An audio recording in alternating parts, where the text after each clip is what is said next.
नमस्ते, मेरा नाम सौरभ द्विवेदी है। ये लल्लन टॉप अड्डा है। लल्लन टॉप में आज की मेहमान एक ऐसे विषय की विशेषज्ञ हैं, एक्सपर्ट हैं, जिसकी इस समय देश को सबसे ज्यादा जरूरत है। आप ये कह सकते हैं कि लल्लन टॉप अब अपनी नींद से क्यों जागा।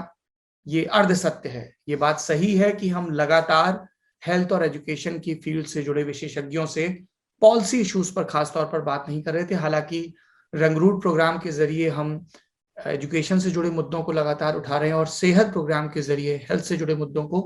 लेकिन हमें यह समझ में आ गया है कि यदि इस देश की सरकार और इस देश के समाज को जगाना है, यदि इस तरह का दबाव प्रधानमंत्री नरेंद्र मोदी, भारतीय जनता पार्टी और अलग अलग राज्यों में जो अलग अलग पार्टियों की सरकार है, चाहे वो उद्धव ठाकरे के नेतृत्व में महाराष्ट्र में महागठबंधन की सरकार हो, झारखंड मुक्ति मोर्चा की सरकार हो, हेमंत सोरेन की झारखंड में, भूपेश बघेल हो, योगी आदित्यनाथ भाजपा के हैं, राजस्थान में अशोक गहलोत हैं, मध्य प्रदेश में शिवराज सिंह चौहान, या भाजपा जेडीयू गठबंधन के बिहार या दूसरे राज्य, पूरी सूची गिना सकता हूं।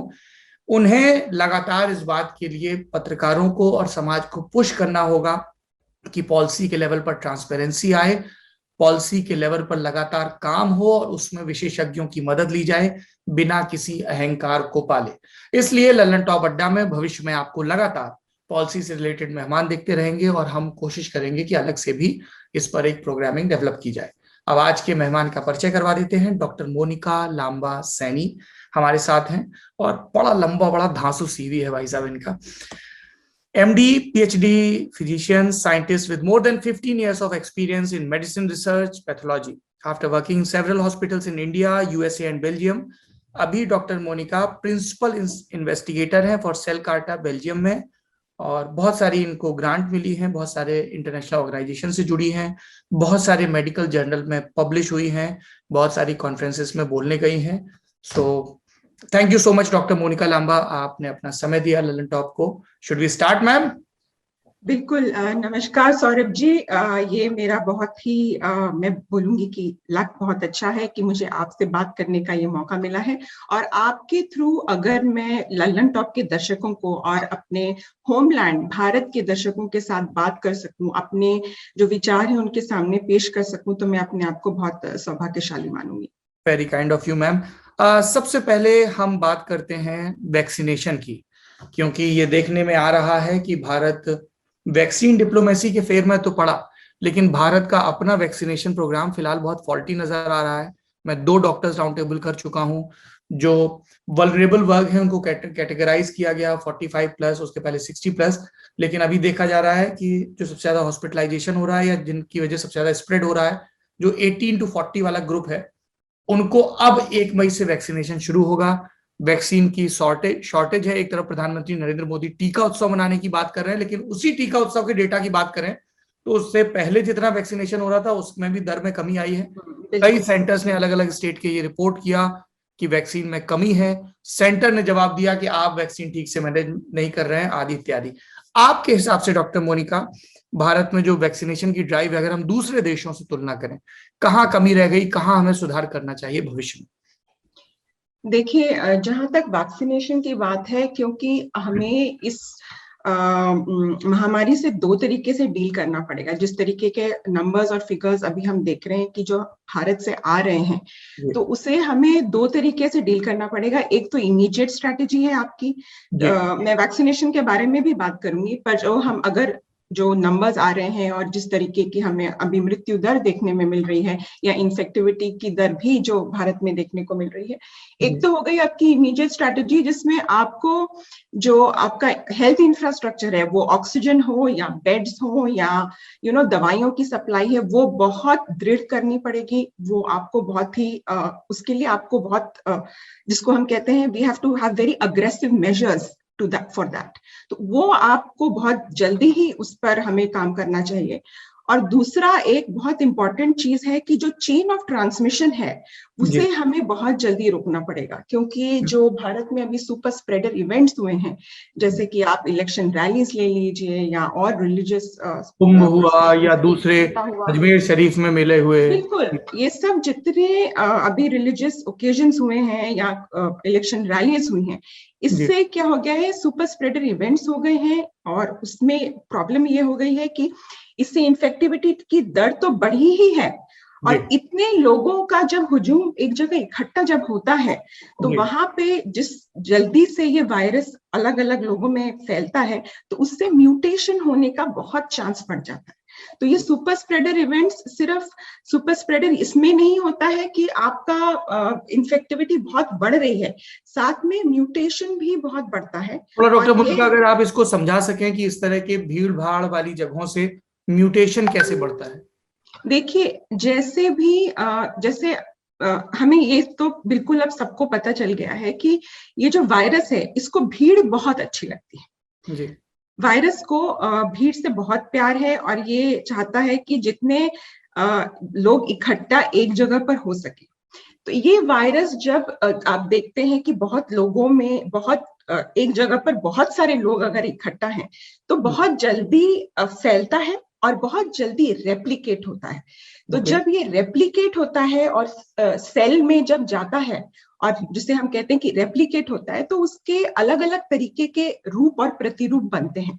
तो कुछ तो ऐसे होते हैं जो बिल्कुल शक्तिशाली नहीं होते हैं, जैसे ही वो बनते हैं वो मर जाते हैं। पर कुछ ऐसे होते हैं कि जो वो शक्तिशाली होते हैं, उनके अंदर चेंजेस ऐसे आते हैं और हम फिर नए वेरिएंट्स, जैसे कि अगर अभी जो हम बात कर रहे हैं भारत में B1.617 जो वेरिएंट है वो देखने में आता है।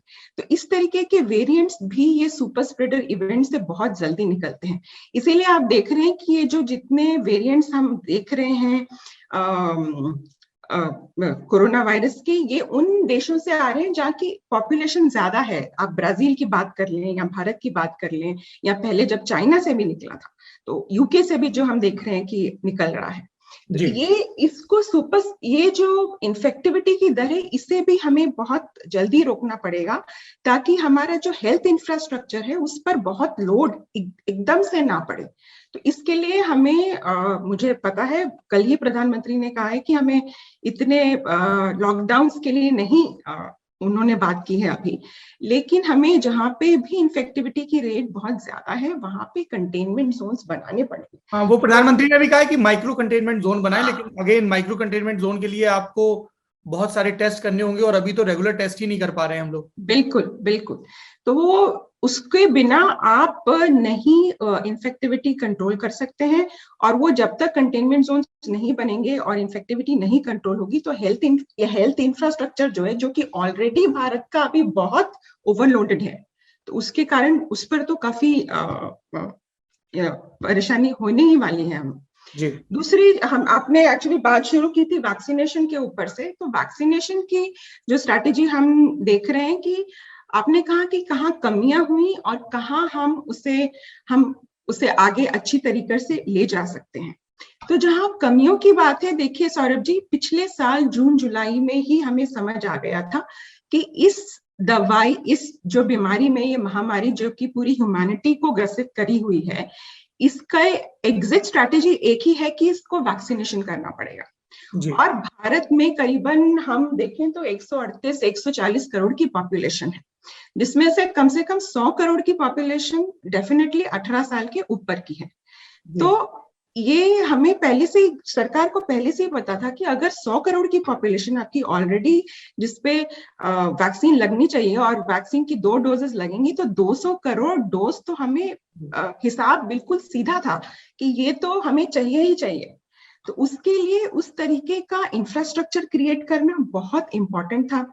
हम थोड़ा सा वैक्सीन नेशनलिज्म में भी फंस गए कि हम अपनी ही बनाई हुई वैक्सीन को यूज करेंगे। तो ये जब हमें पता था कि ये, या तो आप वैक्सीन नेशनलिज्म में नहीं फंसते तो आप बोलते कि हम आप जो दूसरे और भी वैक्सीन प्रोड्यूसर्स हैं जो कंट्री के बाहर थे, फाइजर बायोएनटेक है या मॉडर्ना है, ठीक है, उनमें इंफ्रास्ट्रक्चर इश्यूज हैं, मैं मान सकती हूँ, क्योंकि फाइजर की वैक्सीन आप 2 से 10 डिग्री -70 पर ही रख सकते हैं, या मॉडर्ना की वैक्सीन है वो आप -20 पर ही रख सकते हैं।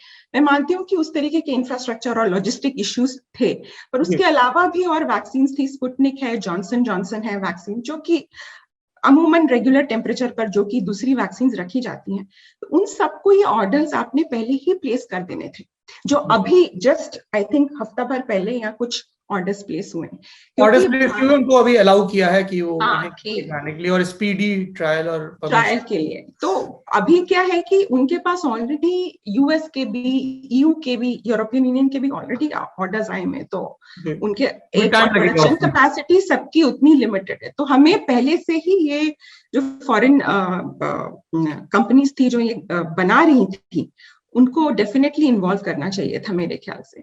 और अगर अभी नहीं हम इन्वॉल्व कर पा रहे हैं, अभी जैसे हमने ऑलरेडी आपने कहा कि उन्हें अलाउ कर दिया गया है, तो अभी हमें बहुत जरूरी है कि जो हमारे वैक्सीन प्रोड्यूसर्स हैं कंट्री के, उनको मतलब जो उनके दूसरे इश्यूज हैं, जैसे कि पैसे की कमी है या फंडिंग नहीं है, तो वो सब क्लियर अभी रिसेंटली, जैसे अमेरिका कंटेक्स्ट में बात करें तो रिसोर्सेज, जो रॉ मटेरियल है उसकी कमी तो है, जो रिसोर्सेज हैं वो उन्हें मुहैया कराइए जल्दी से जल्दी। एक तो ये बहुत इंपॉर्टेंट हो जाता है।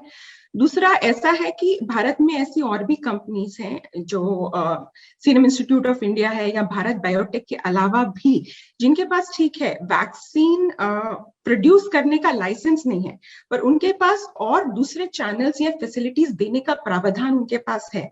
जैसे मैं आपको यहाँ का एक एग्जाम्पल देना चाहती हूँ, बेल्जियम का भी और वेस्ट का जनरली, कि फाइजर जो वैक्सीन प्रोड्यूस कर रहा है, फाइजर बायोएनटेक की जो वैक्सीन हमें, तो नोवार्टिस उसको बहुत मदद कर रहा है उसके लिए। तो उस तरीके का जो मदद है वो भारतीय कंपनियां अपने आप में भी कर सकती हैं, वो बहुत इंपॉर्टेंट है।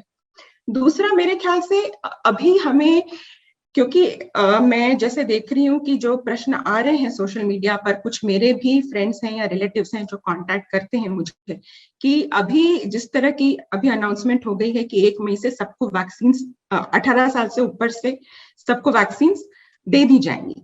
तो वो वैक्सीन, उतनी वैक्सीन पहली बात तो हमारे पास है, वो एक बहुत प्रश्न है। दूसरा है कि लोगों में अभी बहुत डर बैठ गया है कि उस तरीके का अभी इतना जब संक्रमक वहां पे संक्रमक दर बहुत बढ़ी हुई है, तो अभी हम बाहर जाके वैक्सीन लें या ना लें, तो वो भी उस तरीके को, वो भी मैसेजिंग बहुत इंपॉर्टेंट हो जाती है कि हम उनको मैसेजिंग करें कि जो ये वैक्सीन है आपको लेना है, जो वो एक तो पहले बात सेफ है, क्योंकि जो भी साइड इफेक्ट्स या लोगों में जो पहले हम देखते थे कि थोड़ा सा एक डर सा था या थोड़ा उनको थोड़ी सी हेसिटेंसी, जो वैक्सीन हेसिटेंसी हम जिससे जी, मेरा अगला सवाल भी वही था कि वैक्सीन हेसिटेंसी, भारत में अलग अलग तरह के तर्क दिए जा रहे हैं।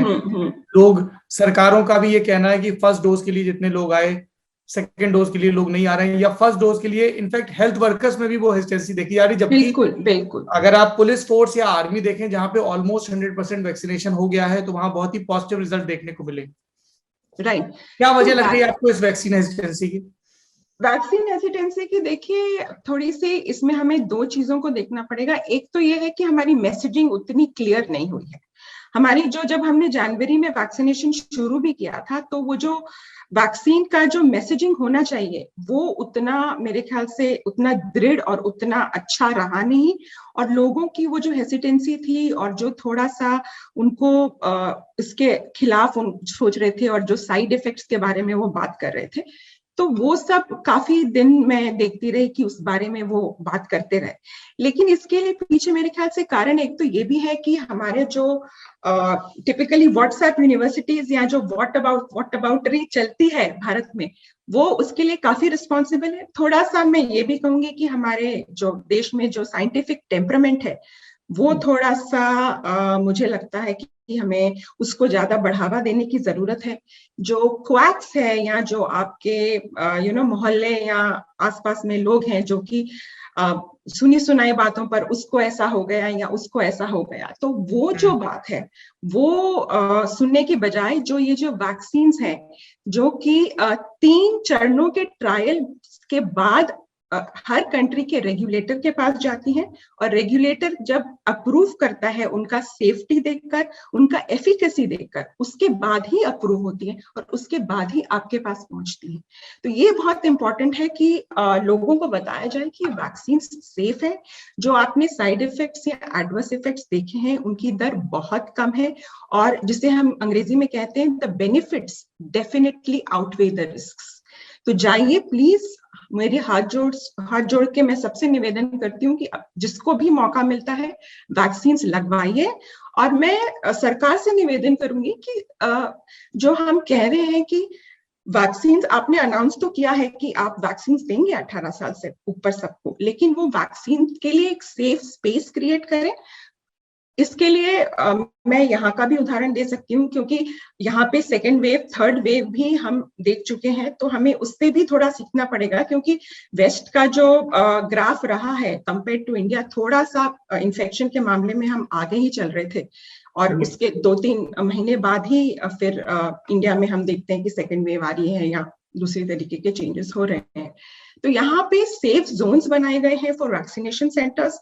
कुछ कंट्रीज ने, जैसे कि यूएसए है या यूके है, उन्होंने ड्राइव थ्रू वैक्सीनेशन सेंटर्स भी बनाए हैं। तो ड्राइव थ्रू वैक्सीनेशन सेंटर से ये हुआ है कि लोगों में एक ये कॉन्फिडेंस जागा कि आप अपने जाकर आप अपने सेफ स्पेस में अपनी ही कार में आप वैक्सीनेशन करवा सकते हैं। तो ये मैं समझ सकती हूँ कि भारत में हो सकता है ये गांवों में या छोटे शहरों में इसकी पॉसिबिलिटी कम हो, पर जहाँ पे बड़ी सिटीज हैं, जैसे कि हम दिल्ली की बात कर रहे हैं या बॉम्बे की या बैंगलोर की या हैदराबाद की, या अब कलकत्ता में भी हम देखने लग गए हैं कि इन्फेक्शंस बहुत बढ़ रहे हैं। और गांव में हम लोग मोबाइल वैन भेज सकते हैं। बिल्कुल बिल्कुल आप भेज सकते हैं। ये तो आपने बहुत अच्छी बात बोली। तो ये जो ड्राइव थ्रू वैक्सीनेशन सेंटर्स हैं, इतने सारे स्टेडियम्स हैं हमारे पास, इतने बड़े पार्क्स हैं, इतने बड़े सेंटर्स हैं, उनमें आप ये ड्राइव थ्रू वैक्सीनेशन सेंटर्स खुलवाइए, जहाँ पे लोग जाके सेफली अपने को वैक्सीनेट कर पाए, अपने फैमिलीज को वैक्सीनेट कर पाए। मैं आपको कल की ही बात बताती हूँ। मेरे एक रिश्तेदार का मुझे दिल्ली से फोन आया कि उनके घर में सब ग्रसित हैं अभी कोरोना वायरस से, और उनकी मदर जो है उनको सेकेंड डोज अभी मिलनी है। मदर उनकी करीबन 80 साल की है।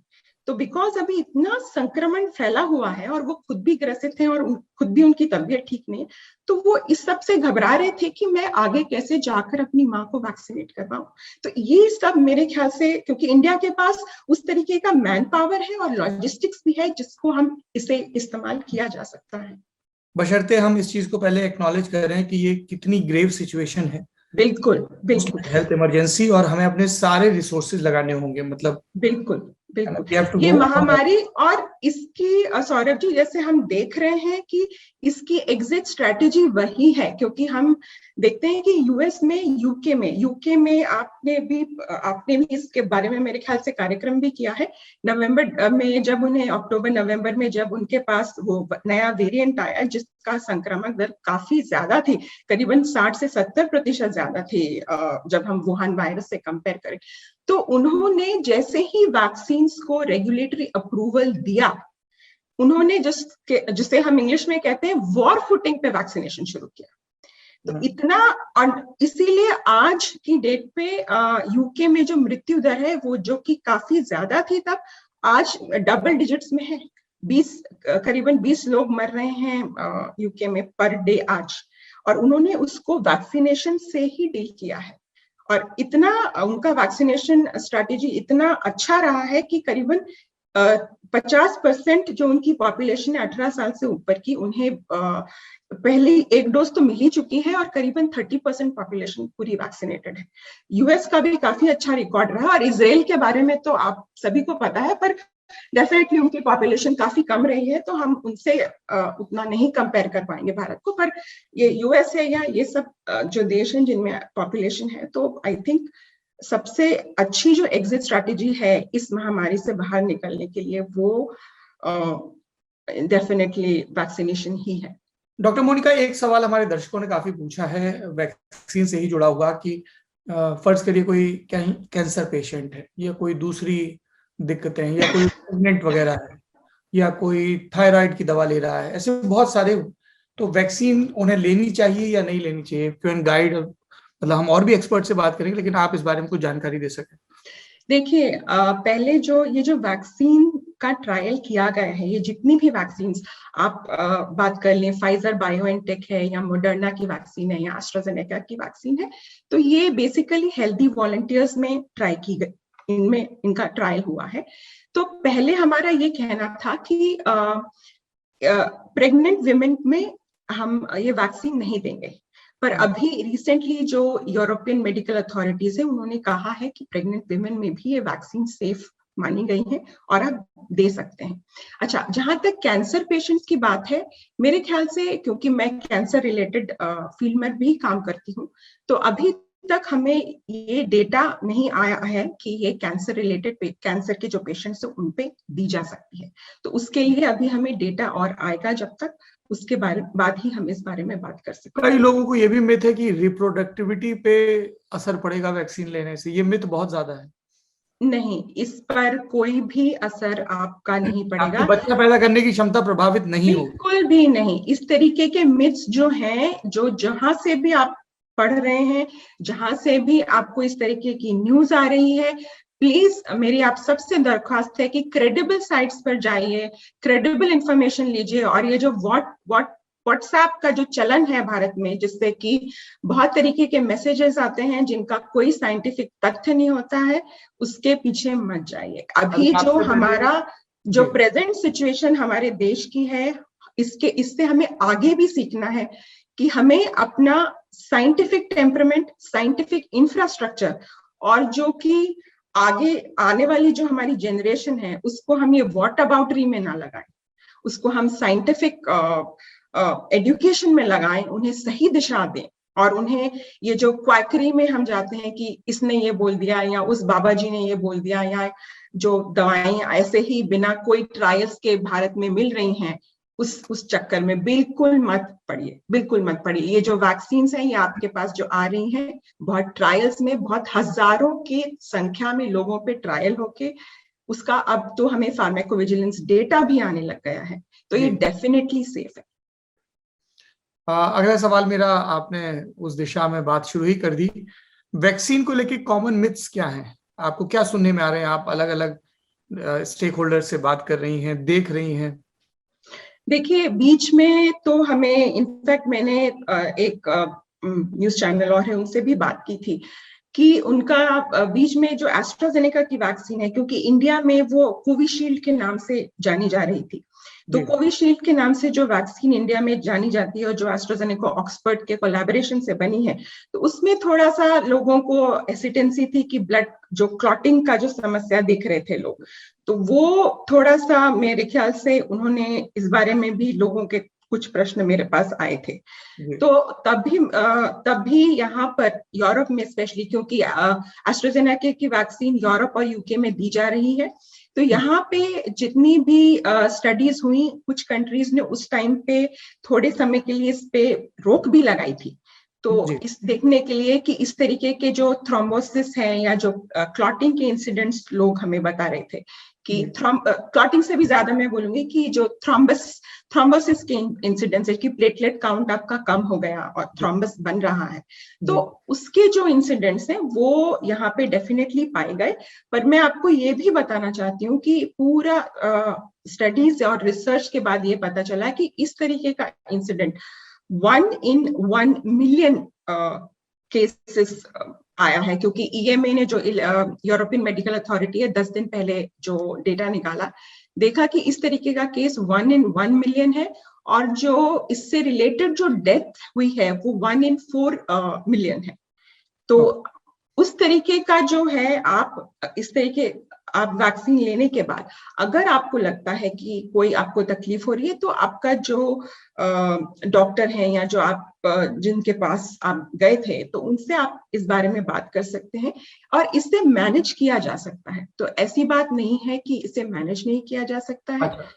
तो वैक्सीन डेफिनेटली लगवाइए। और अभी यूरोप में डेनमार्क को छोड़ के सारी कंट्रीज ने फिर से थोड़ा सा एज रिलेटेड उन्होंने रेस्ट्रिक्शंस लगाए हैं, क्योंकि जो ये इस तरीके के जो मैंने आपको कहा कि जो थ्रोम्बोसिस के इंसिडेंट्स थे वो थोड़े से यंगर एज में और फीमेल्स में देखे जा रहे थे, तो थोड़े से एज रिलेटेड रेस्ट्रिक्शंस लगाए थे, और वो भी अब धीरे धीरे वो उन्हें जैसे जैसे डेटा आता जा रहा है निकाल रहे हैं।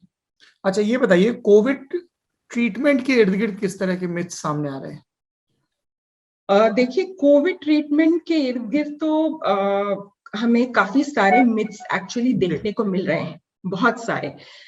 ये सिर्फ मैं बोलती हूँ कि लेमन में ही नहीं है, ये हमें, मैं देख रही थी थोड़े दिन पहले, मैं अपने जो कोलीग्स हैं इंडिया में उनसे भी बात कर रही थी, उनमें भी थोड़ा सा मेरे को लगता है कि जो एक स्टैंडर्डाइज्ड प्रोटोकॉल होना चाहिए ट्रीटमेंट का, उसकी मुझे लगता है थोड़ी कमी है। क्योंकि पिछले साल से ही जो यहाँ पर ईयू में या यूएसए में या यूके में एक बहुत स्टैंडर्डाइज्ड प्रोटोकॉल बन चुका है कि 80% जो पेशेंट्स हैं वो तो वैसे भी आप होम ट्रीटमेंट में पैरासिटामोल है या अदर होम केयर में भी आप ठीक हो रहे हैं। It is only in few cases या कुछ परसेंटेज के ही लोग हैं जिन्हें ऑक्सीजन सपोर्ट या दूसरे ड्रग्स की जरूरत पड़ सकती है। तो ये इंडिया में जो मैं देख रही हूँ कि ये जो रेमडेसिविर की होर्डिंग हो रही है, और रेमडेसिविर की मैं देख रही थी कि उस दिन मुझे कोई बता भी रहा था कि कालाबाजारी भी बहुत हो रही। तो मैं ये बोलना चाहूंगी डॉक्टर्स को भी और अपने लोगों को भी कि ये रेमडेसिविर की होर्डिंग प्लीज मत करें। रेमडेसिविर के बारे में मैं आपको थोड़ा सा बताना चाहूंगी कि अब तक जितना भी ट्रायल्स हुए हैं रेमडेसिविर के, बहुत ही लिमिटेड बेनिफिट्स उसके हमें मिले हैं। इनफैक्ट जो पहला ट्रायल हुआ था चाइना में, उसके तो रिजल्ट बिल्कुल नेगेटिव थे। लेकिन लास्ट ईयर फिर WHO ने, जो कि एक बड़ा ट्रायल था जिसे हम सॉलिडारिटी ट्रायल कहते हैं, उसमें रेमडेसिविर का उन्होंने देखा कि मॉर्टैलिटी पर कोई बेनिफिट नहीं है, लेकिन जो आपका हॉस्पिटल का स्टे है जिसमें, वो डेफिनेटली 4 से 5 दिन में कम हो सकता है। तो रेमडेसिविर जो है आप तभी लें जब आप अस्पताल में एडमिट हैं, डॉक्टर की सलाह से लें, और 5-7 दिन जब आपको लगे कि डिजीज बढ़ रही है, सीवियरिटी की तरफ बढ़ रही है और ऑक्सीजन सपोर्ट की जरूरत पड़ रही है, उसी समय लें। और उसका जो देने का समय है वो डॉक्टर डिसाइड करता है। 5 से 7 दिन के बाद जब उन्हें लगे कि ये वायरल रेप्लिकेशन थोड़ा कम हो गया है और साइटोकाइन स्टॉर्म अभी नहीं हुआ है, उसके बीच में ये ड्रग देना चाहिए। तो ये जो होर्डिंग हो रही है, ये इसकी बिल्कुल जरूरत नहीं है। और अगर ये ड्रग आप पहले भी देते हैं, अगर आप सोचें कि आपको 2-3 दिन में आप पॉजिटिव है और आपने सोचा कि आप ये ड्रग लें, तो ये आपको फायदे से ज्यादा नुकसान करेगा। तो ये रेमडेसिविर की होर्डिंग बिल्कुल मेरे ख्याल से जरूरत नहीं है। कई इस तरह के मिथ्स भी घूम रहे हैं कि ये काढ़ा पी लो, ये कर लो, वो कर लो तो कोविड होगा नहीं, इस तरीके के भी भ्रम फैल रहे हैं। देखिए, मैं आपको एक बात, अभी मेरी जो पर्सनल एक्सपीरियंसेस हैं या पर्सनल जो मेरी बातचीत होती रहती है लोगों से, काढ़ा मेरे ख्याल से हम सब पी रहे हैं, काढ़ा मेरे ख्याल से हम सब पी रहे हैं, पर संक्रमण है उसकी दर आपको भी पता है, मुझे भी पता है। तो ऐसा नहीं है कि काढ़ा पीने से या काढ़ा अगर आप पीते रहेंगे तो आपको इन्फेक्शन नहीं होगा। इम्यूनिटी आपकी हो सकता है over the period of time थोड़ी सी बेटर हो। इम्यूनिटी डेफिनेटली आपकी बेटर हो सकती है, उसके और दूसरे बेनिफिट्स हैं। एक तो साइकोलॉजिकली यू फील बेटर, कि आपको लगता है एक पॉजिटिव, आपको एक स्पिरिट होती है, आपको लगता है कि भैया मैं ये इससे मेरी इम्यूनिटी बढ़ रही है। तो जो उससे आपको थोड़ा कॉन्फिडेंस रहता है, वो बहुत इंपॉर्टेंट है। देखिए, कुछ चीजें होती हैं जैसे आयुर्वेद मेडिसिन में, जैसे आप काढ़ा की बात कर रहे हैं, कि वो प्रिवेंटिव हो सकती है, तो वो हमें लगता है कि हमारी इम्यूनिटी बढ़ाएंगी, हमें बेटर फील करवा सकती है। लेकिन जहां आपका ऑक्सीजन ड्रॉप हो रहा है, जहां आपको फीवर है, जहां आपका डिजीज पैरासिटामोल के जो 5-7 दिन का आपका जो हम कहते हैं होम केयर आफ्टर 5 डेज नहीं रिस्पॉन्ड कर रहा है, तो उस समय ये काढ़ा वगैरह बिल्कुल काम नहीं करेगा। आपको आपके डॉक्टर के पास जाना पड़ेगा, आपको उनसे सलाह लेनी पड़ेगी, और उस समय ये काढ़ा वगैरह बिल्कुल काम नहीं करेगा। तो काढ़ा आप पीते रहिए, मुझे उससे कोई तकलीफ नहीं है, मैं ये नहीं कहती कि आप काढ़ा पीना बंद कर दीजिए, पर आपको ये समझना बहुत जरूरी है कि किस पॉइंट पे ये काढ़ा आप काम करना बंद करेगा, और हमें डॉक्टर के पास इमीडिएटली जाना चाहिए या उनसे सलाह लेनी चाहिए। ये हमें, मेरे ख्याल से लोगों को समझाना बहुत जरूरी है कि हर बीमारी का इलाज काढ़ा नहीं हो सकता है। बिल्कुल। इसी से जुड़ा एक सवाल ये भी आया दर्शकों की तरफ से कि कई लोग ये कह रहे हैं कि विटामिन और मिनरल ले लीजिए, हालांकि और डॉक्टर्स ने भी कहा कि वो इन जनरल आपकी हेल्प करते हैं, लेकिन वो कोविड की क्योर में नहीं है। एक चीज हॉस्पिटलाइजेशन को लेकर भी बहुत ज्यादा है, कई डॉक्टर्स कह रहे हैं कि पैनिक है, हर कोई जल्दी से जल्दी हॉस्पिटल में आना चाहता है, भले जरूरत हो या ना हो। इस पे आपका क्या कहना है? देखिए, इस पे मैं आपसे उस समय बात कर रही थी, पर मैं वो थोड़ा सा आई थिंक उस समय मुझे ये कहना चाह रही थी कि जो एक स्टैंडर्डाइज प्रोटोकॉल जो कि यहाँ पे सब देशों ने वेस्टर्न कंट्रीज में बना दिया गया है, वो इनफैक्ट हमें हमारे देश में बनाने में बहुत समय लग गया है। परसों की नर्सों में ही आईसीएमआर जो हमारी मेडिकल जो आईसीएमआर जो ये है, वहां से गाइडलाइंस आई हैं जिसमें उन्होंने कोविड को माइल्ड, मॉडरेट और सीवियर कैटेगरी में डिस्ट्रीब्यूट कर दिया है। तो जो माइल्ड है उसमें तो आप घर पर रह के पैरासिटामोल से अपना ऑक्सीजन, अपना टेम्परेचर, जो फीवर अगर आपको आ रहा है, और अपना SpO2 ऑक्सीजन, जो आपका जो ऑक्सीजन कॉन्सेंट्रेशन है, वो आप घर पर ही रहकर मेजर कर कर चार्ट बना सकते हैं और उससे आपको ट्रेंड्स पता चल जाएंगे। तो ये तो हो गए माइल्ड केसेस। फिर आता है सीवियर केसेस, जहां पे कि आपका ऑक्सीजन जो है वो थोड़ा सा 90 to 93 मतलब ड्रॉप होने लगता है। तो नॉर्मली अगर आपका ऑक्सीजन जो कॉन्सेंट्रेशन है, जो SpO2 जो हम कह रहे हैं, वो 94 एंड अबव है, तब तो आप आराम से घर पे रह सकते हैं, कोई तकलीफ नहीं है, और आप होम केयर में अपने डॉक्टर के संपर्क में रहिए। लेकिन आपको घबराने की बिल्कुल जरूरत नहीं। अपनी बीमारी कैसे आगे जा रही है, बुखार बढ़ रहा है, कम हो रहा है, खांसी बढ़ रही है, घट रही है, आपके जो बाकी ब्लड टेस्ट के पैरामीटर्स हैं वो कैसे आ रहे हैं, ये सबको आप ट्रैक करते रहिए, अपने डॉक्टर से संपर्क में रहिए, और बिल्कुल घबराने की इसमें कोई बात नहीं है। 80% लोग घर पे ही रह के घर का जो केयर लेकर ठीक हो सकते हैं। जो बाकी के लोग हैं उनमें अगर हम देखें, जो फिर आईसीएमआर कह रहा है कि मॉडरेट डिजीज वो कह रहा है कि जब आपका जो ऑक्सीजन है वो 90 to 93% पे आ जाए, 94 से गिर जाए और 90 to 93% पे आ जाए, और आपका जो ब्रीदिंग रेट है या रेस्पिरेटरी रेट जो हम कहते हैं वो 24 से ऊपर हो जाए जी, तो उसमें भी फिर आप डॉक्टर से सलाह लीजिए, और हो सकता है आपको वार्ड में भर्ती, मतलब जो जनरल, ये नहीं कि आईसीयू में आपको उस समय एडमिशन चाहिए, पर हॉस्पिटल में आप भर्ती होके आपको ऑक्सीजन सपोर्ट, या डॉक्टर उस समय देख सकता है कि आपका जो डिजीज किस लेवल पे है, उस टाइम पे आपको स्टीरॉइड से भी मदद मिल सकती है। तीसरी कैटेगरी उन्होंने दी है जो है कि सीवियर डिजीज, जो कि जब आपका जो SpO2 जो हम कह रहे हैं ऑक्सीजन है, वो अगर 90 से कम गिर जाता है, और आपका जो रेस्पिरेटरी रेट है या जो हम कहते हैं ब्रीदिंग रेट है वो 30 से ऊपर चला जाता है, तो डेफिनेटली आपको आईसीयू में भर्ती होने की, और फिर दूसरी जो हम दवाइयों की बात कर रहे थे वो डेफिनेटली आपको और आपके दूसरे पैरामीटर्स के कंसल्टेशन में आपका फिजिशियन आपको एडवाइस कर सकता है। पर आप सोचिए कि आपको अभी टेस्ट हुआ है आपका, और आप दूसरे दिन में आपका सब कुछ ठीक चल रहा है, तो उस समय एडमिशन करवाने की, या आज सुबह भी मैं आई थिंक कोई चैनल में देख रही थी कि लोगों ने बेड्स ऑलरेडी बुक करवाए हुए हैं, तो वो प्लीज मत करवाइए, वो प्लीज मत करवाइए, बल्कि जिनको जब जरूरत है उसे बेड्स देते रहिए। मैं यहाँ का भी एग्जांपल देना चाहूंगी, आज भी बेल्जियम में, बिकॉज यहाँ पे एक सेंट्रल रजिस्ट्री रहती है जिससे कि पता चलता है कि कहाँ पे कितना बेड अवेलेबल है, तो आज भी बेल्जियम में फ्रांस के करीबन 5 पेशेंट्स एडमिटेड हैं, और यहाँ पे ट्रीटमेंट उनका हो रहा है। और अगर बेल्जियम में कभी इस तरीके की और भी आता है कि हमें आईसीयू बेड्स नहीं मिल रहे हैं, तो जर्मनी में हम पेशेंट्स ट्रांसफर करते हैं।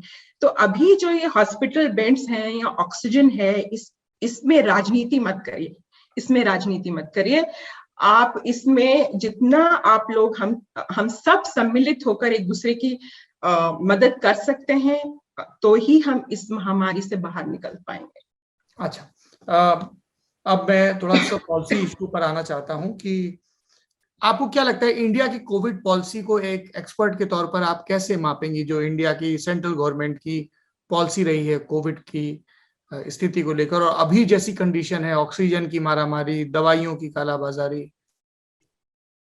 देखिए, जहां तक कोविड पॉलिसी की बात है, टू बी वेरी ऑनेस्ट, मैं देखिए, मैं बेल्जियम में रहती हूँ, मैं आपको बताती हूँ, बेल्जियम की आबादी जो है ये बॉम्बे से, जो आपका ग्रेटर बॉम्बे है, उससे ज्यादा नहीं है। ओके।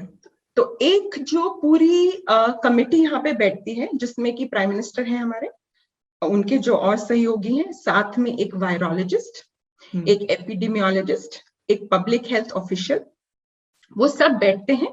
और हर जो, क्योंकि पब्लिक हेल्थ वाला जैसे वायरस यहाँ पे बढ़ रही होती है या नीचे आ रही होती, उसे कंटिन्यूअसली ट्रैक करता है। तो उस हिसाब से वो कंसल्टेशन कमेटी बैठती है और डिपेंड करता है कि कितना हमारा हेल्थ इंफ्रास्ट्रक्चर पर लोड है, कितना वायरस अभी उसकी संक्रामक दर कितनी है अभी सोसाइटी में, उस हिसाब से वो अपने डिसीजंस बेस करते जाते हैं।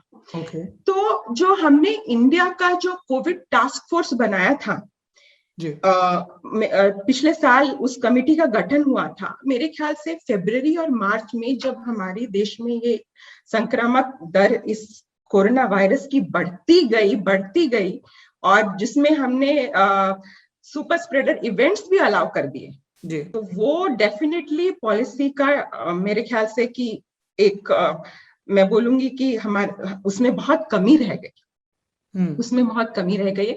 और इस तरीके की टास्क फोर्स में आप मेडिकल प्रोफेशनल्स, साइंटिस्ट्स, आपके virologist, epidemiologist, public health specialist, क्योंकि इतने बड़े देश में जो इस तरीके का महामारी आती है, तो उसको हम एक या दो लोग उसको नहीं मैनेज कर पाएंगे। हमें डिफरेंट स्पेशलिस्ट्स की राय लेकर अलग अलग जो विभाग इस पूरे महामारी में लड़ने के लिए काम आना चाहिए, उस सब की टीम हमें आगे वो टीम क्या सलाह देती है, उस हिसाब से हमारे पॉलिसी का निर्देश होना चाहिए।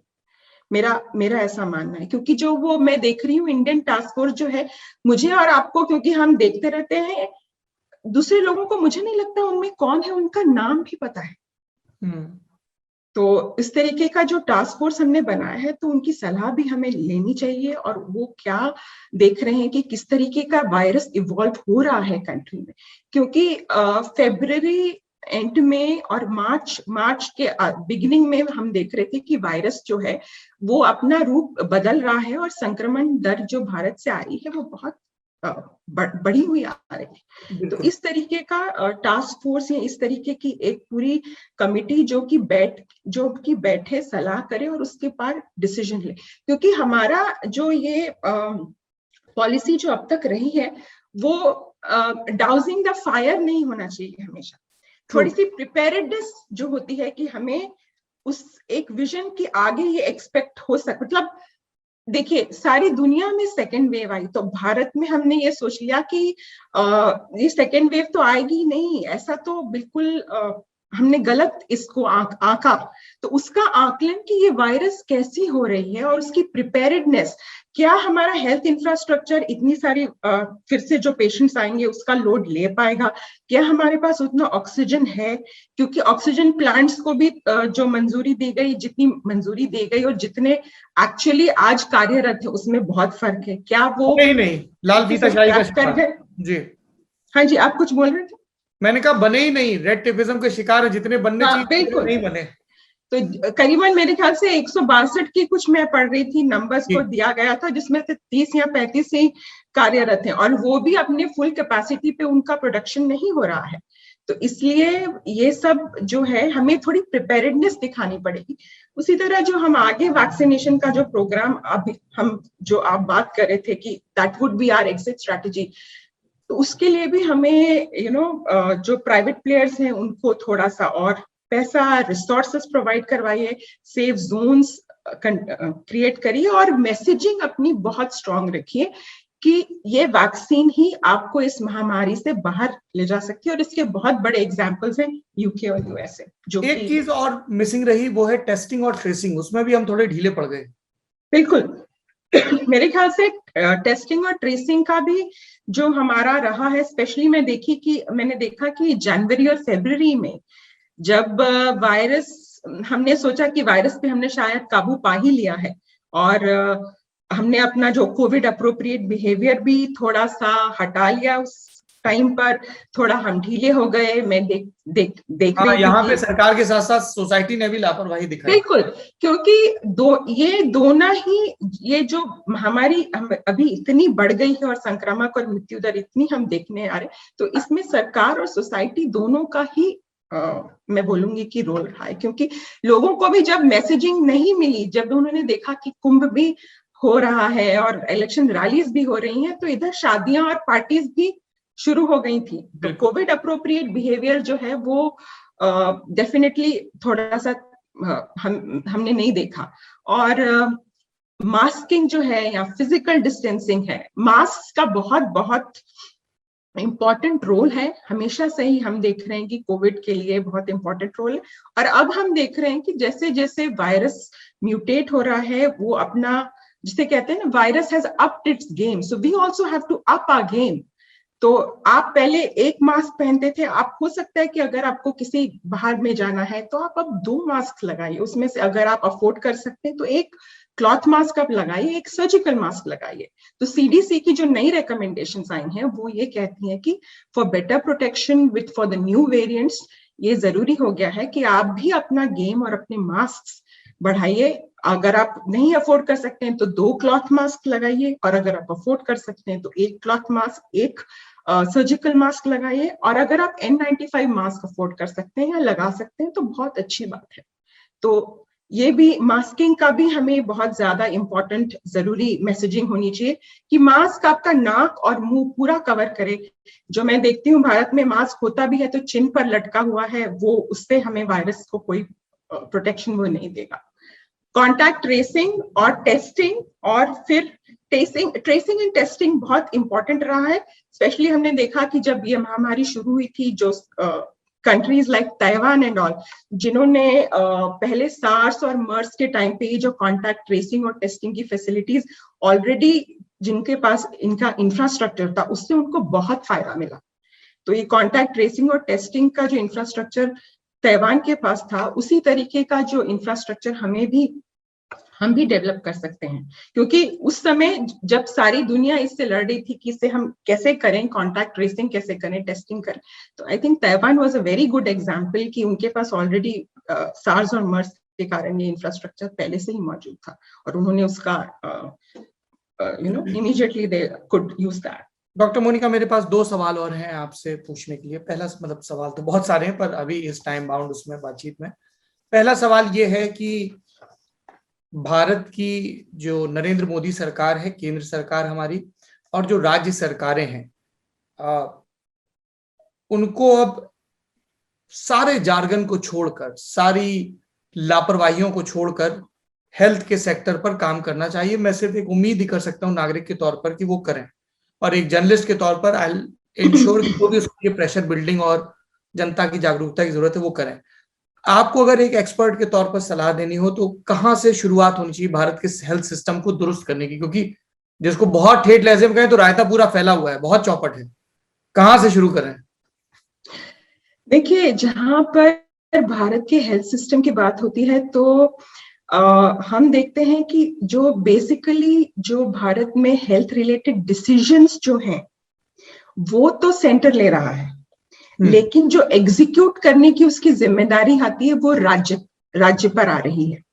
Okay. और ये दोनों के बीच में जो पॉलिसीज हैं और जो हम देख रहे हैं कि आगे इसे किस तरह लेके हम जा सकते हैं, उसका काफी फेरबदल चल रहा है। एक ये बात है। दूसरी इंपॉर्टेंट बात मेरे ख्याल से अभी भी मुझे ये लगता है कि भारत में करीबन 70% लोगों को आज भी जो केयर हम प्रोवाइड करवा पा रहे हैं वो प्राइवेट संस्थान है या जो प्राइवेट प्लेयर्स है वही करा पा रहे हैं। अगर आज भी आपको ये बीमारी, भगवान न करे, आपको बीमारी ग्रसित होती है, आपको प्राइवेट हॉस्पिटल पे ही जाना पड़ रहा है। आप देखिए दिल्ली के जितने 5 स्टार हॉस्पिटल्स हैं, 5 प्राइवेट हॉस्पिटल्स हैं, वो सारे एक ऑक्सीजन की गुहार लगा रहे हैं। तो पेशेंट अल्टीमेटली जा वहीं पर रहा है। तो एक तो हमें ये जो प्राइवेट प्लेयर्स हैं इनको भी आगे जो इनका भी जो इंफ्रास्ट्रक्चर है और जो गवर्नमेंट, वो हमें उनको भी सपोर्ट देना है।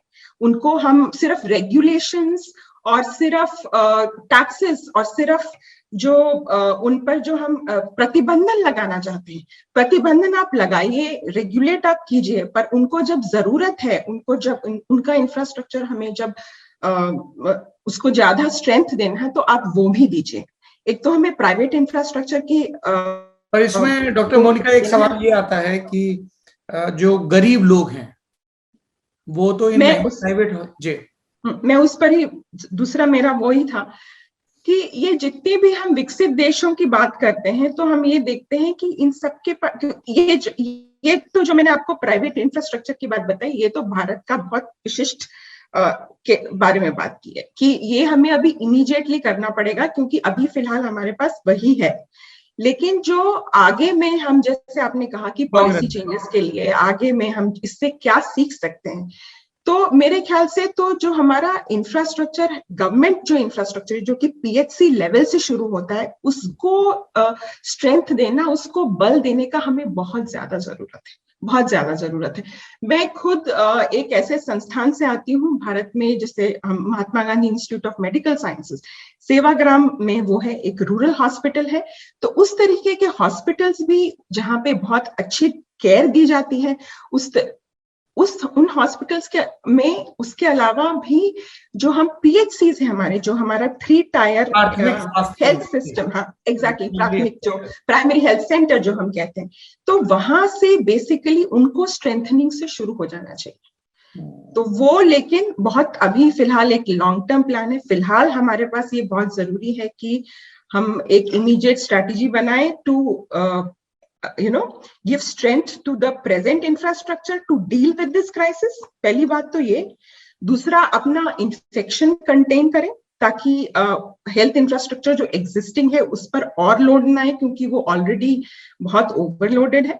और ऑब्वियसली वैक्सीनेशन के बारे में हम बात कर चुके हैं, because that is the only way out of this corona virus pandemic.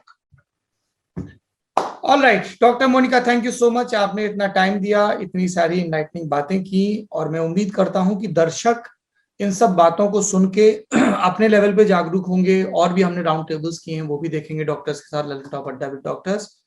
और जब आप जागरूक होंगे, दर्शक नागरिक जागरूक होंगे, तब देश की सरकारें भी सचेत होंगी। सरकारों से भी उम्मीद करते हैं कि वो जवाबदेही दिखाएं। और सबसे इंपॉर्टेंट चीज, साइंटिफिक टेम्परामेंट। यूं ही मत मानिए किसी भी चीज को, भारत को सबसे ज्यादा साइंटिफिक टेम्परामेंट की जरूरत है अभी। 10 साल, 100 साल, 1000 साल, जब तक सभ्यता है तब तक के लिए। Thank you so much doctor, आपने इतना समय दिया। Thank you, thank you. मैं आपके दर्शकों को बोलना चाहूंगी कि सेफ रहिए, मास्क अप कीजिए, और जब आपको उसका चांस मिलता है जाके अपने आप को वैक्सीनेट कीजिए। जी बिल्कुल। नमस्कार। नमस्कार।